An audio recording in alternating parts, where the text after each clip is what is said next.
Ciao, io sono Mirko. Innanzitutto volevo ringraziarti per aver scelto Brutus per la tua vacanza. In questo video ti farò vedere tutti gli accessori e tutte le funzionalità che ha il camper. Iniziamo.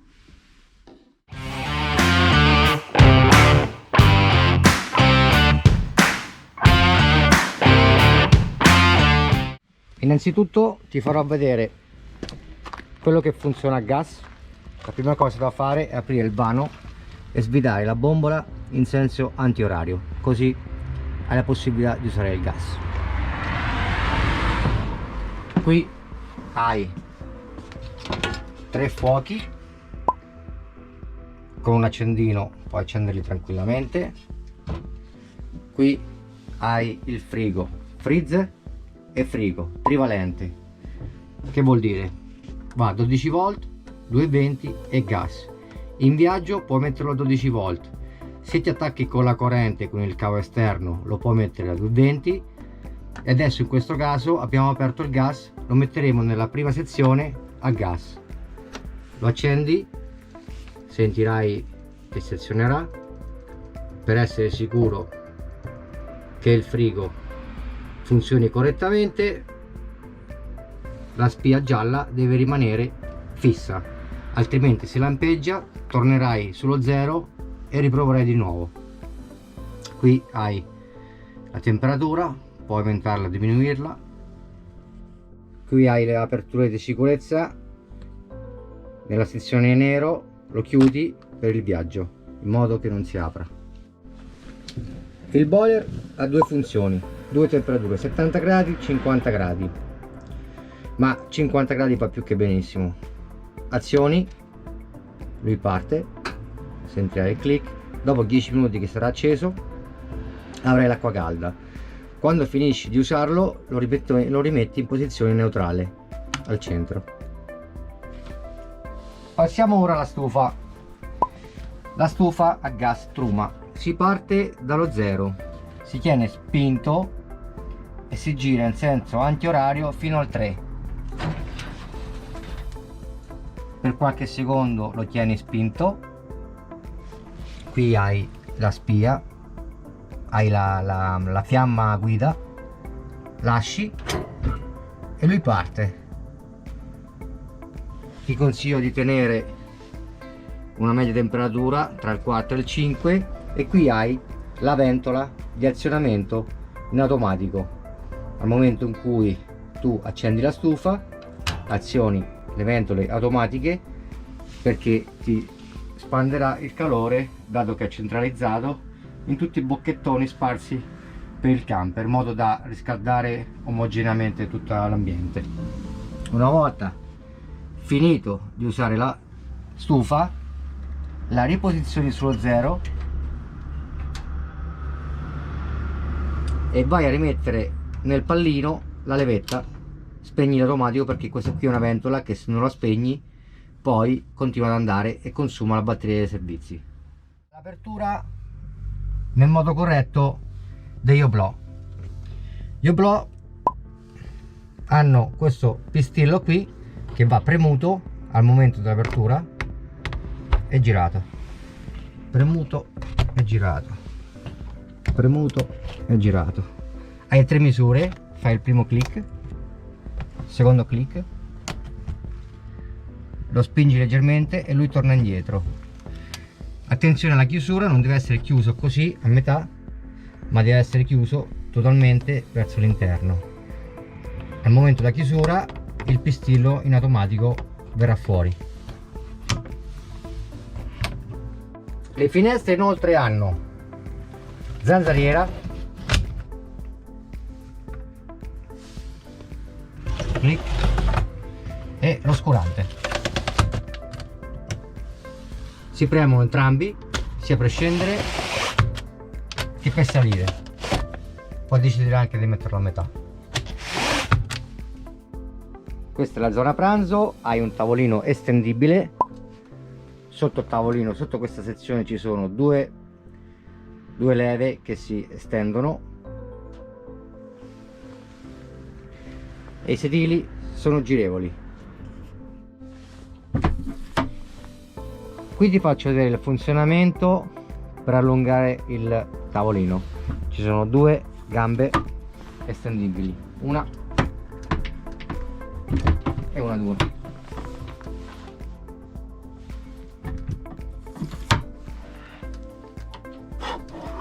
Vanno indietro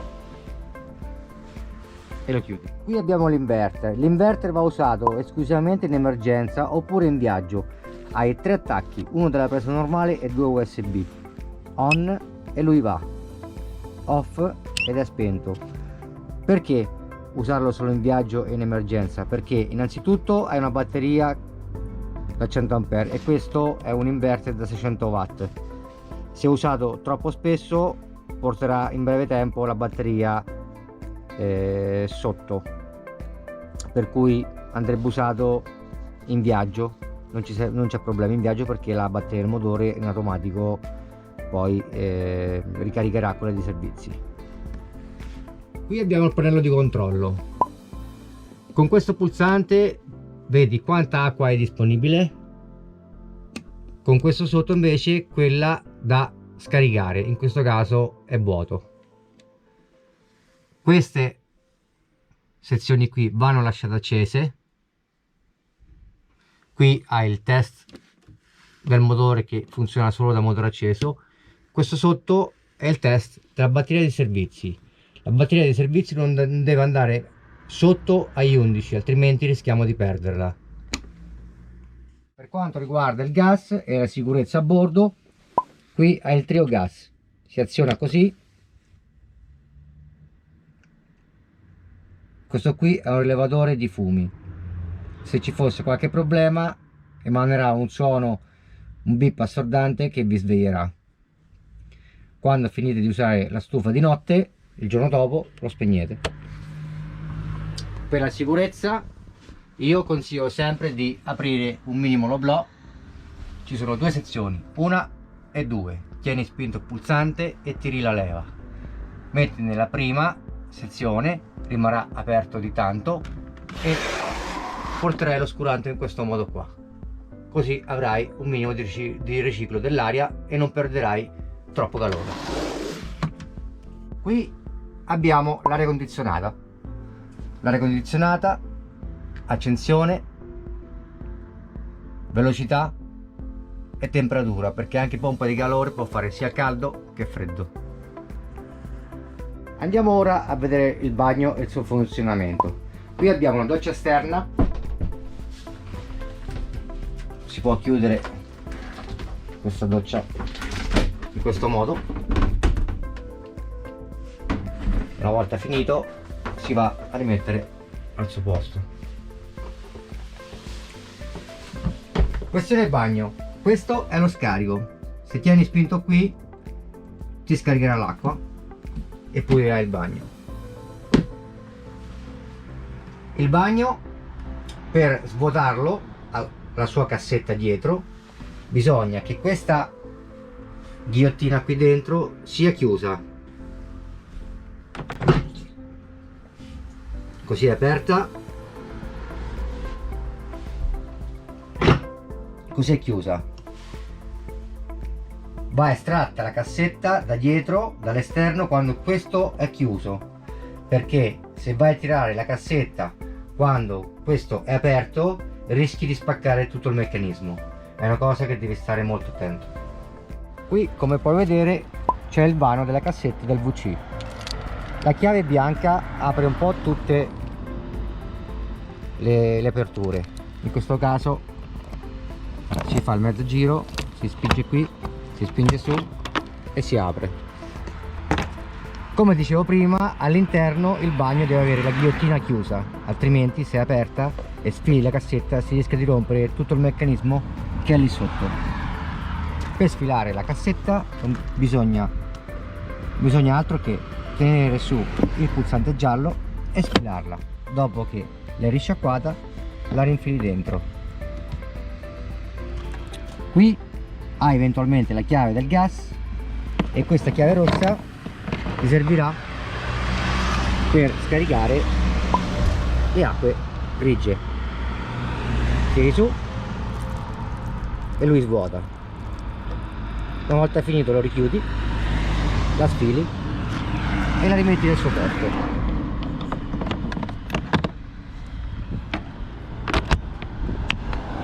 Ti assicuri che abbia fatto il click e chiudi il chiave. Il camper è dotato di due scale, una per il letto matrimoniale e l'altra per due letti a castello. Non salite mai dal mobiletto qui perché rischiate di rompere la stufa, non si sale sul tavolino perché si rischia di rompere, è molto delicato. Si usano le scale per salire sui letti sia davanti che dietro. All'interno del camper troverete tutto il minimo indispensabile a livello di stoviglie, pentolame e quant'altro per lavare i piatti. L'unico accorgimento è che se non è perfettamente in bolla il camper potrebbe fare fatica a defluire l'acqua del lavandino. Nel caso rimane l'acqua, non basterà altro che prendere questo lavandini, fare un unico toc, si leverà la bolla d'aria e scenderà tutto senza problemi. Per quanto riguarda la sicurezza in viaggio, accorgimenti da tenere conto: quando si parte si chiude il gas prima di partire perché è molto pericoloso viaggiare con il gas aperto, non si può viaggiare con la stufa del gas accesa, chiudere tutti i oblò e assicurarsi di chiudere tutti i cassetti con il loro lock. Per quanto riguarda le misure del camper, ci saranno qui le misure del camper. Qui ci sarà scritto la larghezza e l'altezza, non passare sotto i ponti meno di 3,20 m e non passare sopra i ponti meno larghi di 2,50 m, una cosa da stare molto attenti. Ora ti farò vedere come funziona la retrocamera. Giri il quadro e si attiva in automatico. La retrocamera per funzionare deve essere sempre collegata con questo accendisigari qui, non la scollegare mai. Sempre da 4 acceso, dopo qualche secondo la videocamera va in stand by. Non dovrai fare altro che premere questo pulsante qui e attiverai lo schermo. Sul camper è presente anche una retrocamera, però io consiglio sempre, per sicurezza, di far scendere la propria compagna o il proprio compagno di viaggio per far fare la manovra e dare indicazioni, perché in ogni caso il camper ha delle dimensioni molto importanti, sia di larghezza, di altezza e di lunghezza. Specialmente quando si parcheggia una macchina dietro, il camper è più largo rispetto alla macchina e se fate retromarcia e non c'è nessuno che guardi dietro, non la vedete. Una volta che ti sei attaccato alla 220 esterna, hai le prese, una, due e un'altra la troverei qui dentro dove c'è anche il TV. L'altra presa è lì dietro. Qui dove vedi la presa accendisigari ti fornirò un accendisigari apposta con entrata DIN, con due USB disponibili per caricare dispositivi come cellulari o tablet. Questa che vedi è una presa accendisigari DIN, è più piccola di quella normale e va messa solo in questa presa qui. La inserisci,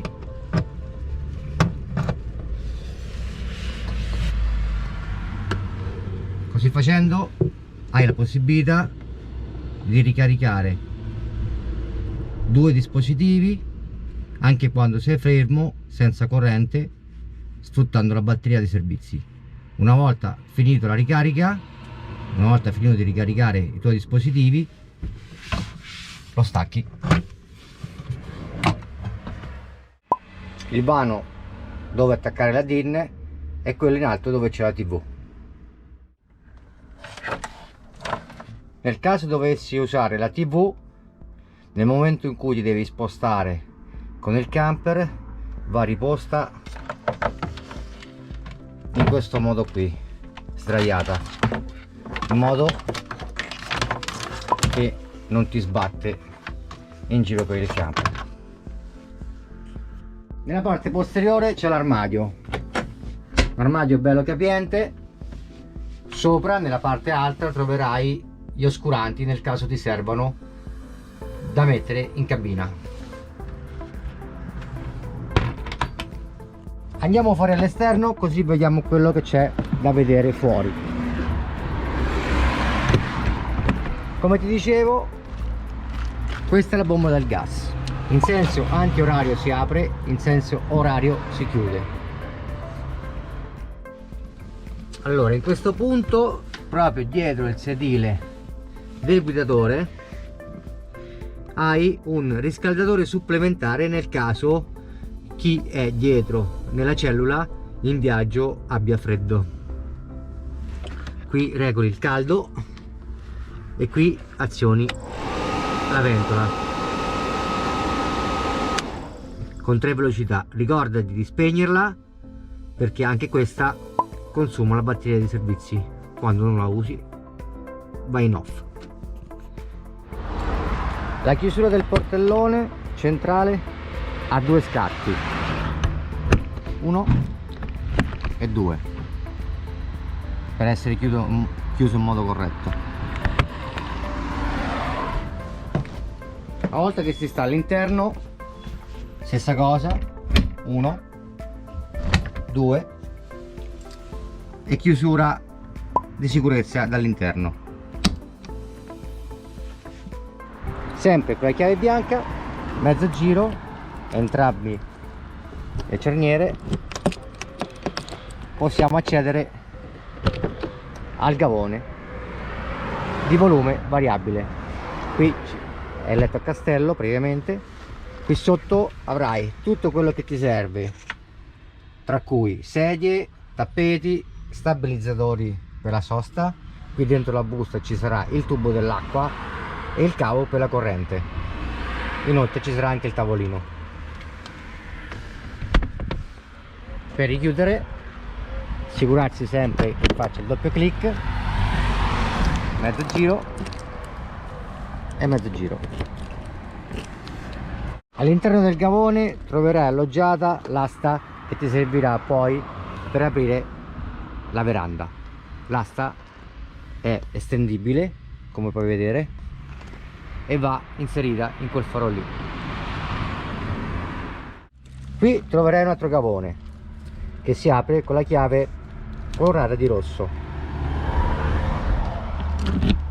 Dentro non c'è molto, ci troverai uno stendino, qualche insetticida e quant'altro. Ti faccio vedere il funzionamento delle aperture di questi lock. Lo riporto in posizione chiusa, va inserita la chiave. Quando fai il mezzo giro in senso antiorario lui scatta fuori, fai un altro mezzo giro in senso orario e lui si apre.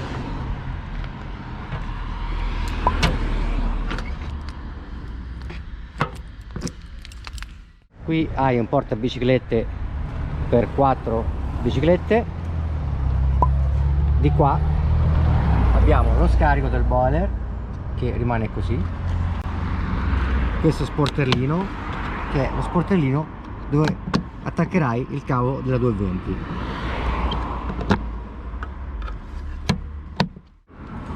La chiave con un solo foro è la chiave del tappo delle acque chiare. Qui caricherai l'acqua, fai il mezzo giro in senso antiorario e levi il tappo. Stessa cosa, mezzo giro in avanti, mezzo giro della chiave e lui girerà a vuoto, vuol dire che è chiuso.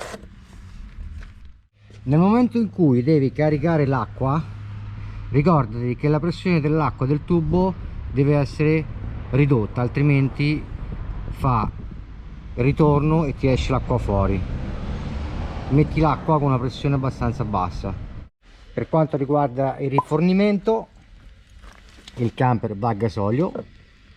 Qui c'è lo sportellino, con la chiave di accensione apri il tappo. Per quanto riguarda le funzionalità di tutti gli accessori, oltre al video ti lascerò un opuscolo con tutte le funzionalità e un altro per accorgimenti da leggere in caso di partenza ogni volta che ti sposti. Tutti i livelli dei serbatoi, sia quello del gasolio che quello dell'acqua potabile, dovranno ritornare con gli stessi livelli. Per esempio, se ti do il camper con mezzo serbatoio di diesel, dovrà tornare con mezzo serbatoio di diesel. Se ti do il camper con mezzo serbatoio di acqua potabile, dovrai tornare con mezzo serbatoio di acqua potabile. Il serbatoio delle acque nere, del bagno e delle grigie al ritorno dovranno essere vuoti, perché altrimenti ti dovremo far pagare una tariffa per lo scarico, perché per andare a scaricare bisogna poi pagare l'area. Guarda sempre il tuo contratto, a seconda dei giorni che hai scelto avrai dei chilometri da fare. Il camper viene affittato con chilometri limitati, puoi scegliere se aumentare i chilometri, lo deciderai sulla piattaforma.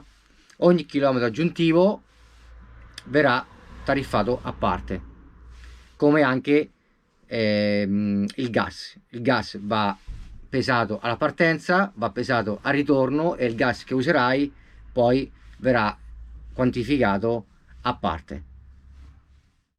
Ti invito ad iscriverti al nostro canale, dove all'interno troverai delle playlist dei luoghi che abbiamo visitato, che potrebbero servirti magari per darti qualche spunto per dove andare con il camper. Inoltre ci sarà il mio numero di telefono, sarò con te tutto il viaggio a disposizione per qualsiasi consiglio e dubbio. Mi potrai chiamare o ci possiamo anche sentire tramite WhatsApp. Bene, l'ultimo consiglio che volevo darti era quello di scaricarti due applicazioni, una che si chiama Camper Online e l'altra che si chiama Parking Fortnite. Queste due applicazioni ti saranno molto utili per individuare le tue soste. Potrai trovare dentro le applicazioni aree camper, parcheggi liberi o campeggi. Basta scaricarle sull'App Store e fare la ricerca sull'applicazione mettendo la città di interesse. Per quanto riguarda le applicazioni ti lascerò i link nella descrizione del video. Come dicevo, questo video serve per facilitarti la gestione degli accessori del camper e per gestirlo. Perciò, se hai dei dubbi, scorri il video per vedere la sezione che più ti interessa. E in più, comunque sia, avrai sempre il mio supporto H24. Direi di averti detto tutto e ti auguro un buon viaggio e una buona vacanza.